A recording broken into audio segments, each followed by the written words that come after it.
साल का मासूम जो अचानक घर से लापता हो जाता है, रात भर उसे तलाशा जाता है और फिर मासूम बच्चे की गुमशुदगी का मामला पुलिस तक पहुंचता है।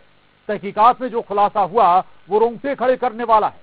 उस मासूम बच्चे का हत्यारा बच्चे की लाश को पलंग के नीचे छुपा कर रखता है, फिर एक और जगह उस लाश को छुपाता है और फिर आखिर में रात के करीब 3 बजे बच्चे की लाश को बच्चे के घर की गली में फेंक देता है।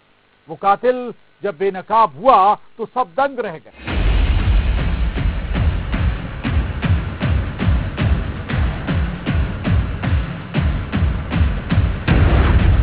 वो कलेजे का टुकड़ा था, एक मां की जान था। वो मासूम खामोश हो गया। 4 साल के मासूम का मर्डर,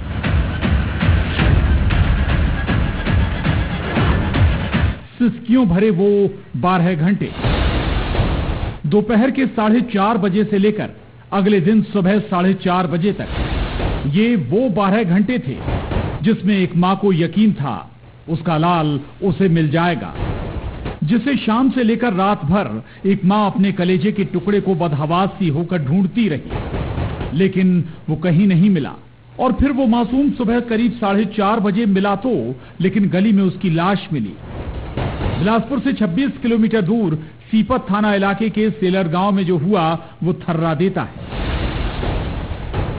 एक 4 साल के मासूम बच्चे का भला कोई कैसे दुश्मन हो सकता है? कौन हो सकता है इस मासूम का गुनहगार? और पड़ताल में जो खुलासा हुआ उसने सभी को सकते में डाल दिया। पहला खुलासा, कातिल बच्चे का कोई अपना था।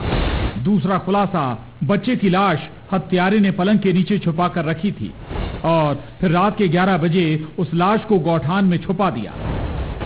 और फिर जैसे ही इस हत्यारे को मौका मिला, इसने बच्चे की लाश को गली में रात के करीब 3 बजे फेंक दिया।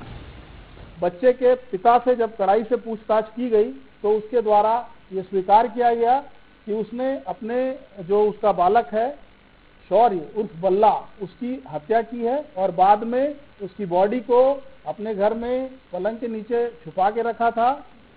रात करीब 11 बजे उस बॉडी को वहां से उठा करके पास में ही एक गौठान है उस कमरे में रखा और रात को 3 बजे उसको उठा करके सड़क पर फेंक दिया। बाद में जाकर के सो गया था। इस हत्यारे और इसकी हैवानियत के हर राज खोलेंगे। क्यों इसने 4 साल के मासूम बच्चे की जान ली, ये भी बताएंगे। लेकिन सबसे पहले आपको ये बताते हैं ये मासूम गायब कैसे हो गया था, जिसे दादा ने चॉकलेट भी दी थी, जो दोपहर 4:30 बजे अचानक लापता हो जाता है और फिर अगले दिन अल सुबह उसकी लाश मिलती है। कातिल कोई और नहीं बल्कि मासूम बच्चे का पिता ही निकला। एक जल्लाद पिता की ये हैवानियत दिल दहला देने वाली है। ये हैवानियत थर्रा देगी। जल्लाद पिता।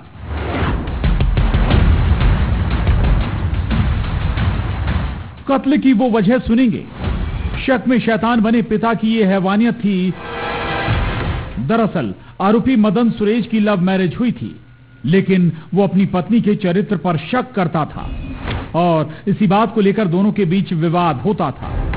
पत्नी मायके चली गई, पति उसे समझौता करके फिर ले आया, लेकिन फिर ससुराल पहुंचकर विवाद हुआ और फिर पत्नी मायके चली गई और उसके बाद आरोपी मदन ने अपने बेटे की ही जान ले ली। इससे जब पूछताछ की गई तो इसने ये बताया कि इसको शक है कि ये जो बच्चा है ये इसका नहीं है। जिसे ये शक था ये औलाद उसकी नहीं है। रिश्तों के कत्ल की ये वारदात झकझोर देती है। बिलासपुर से विनोद कुशवाहा के साथ bureau report, news 18 Madhya Pradesh, Chhattisgarh.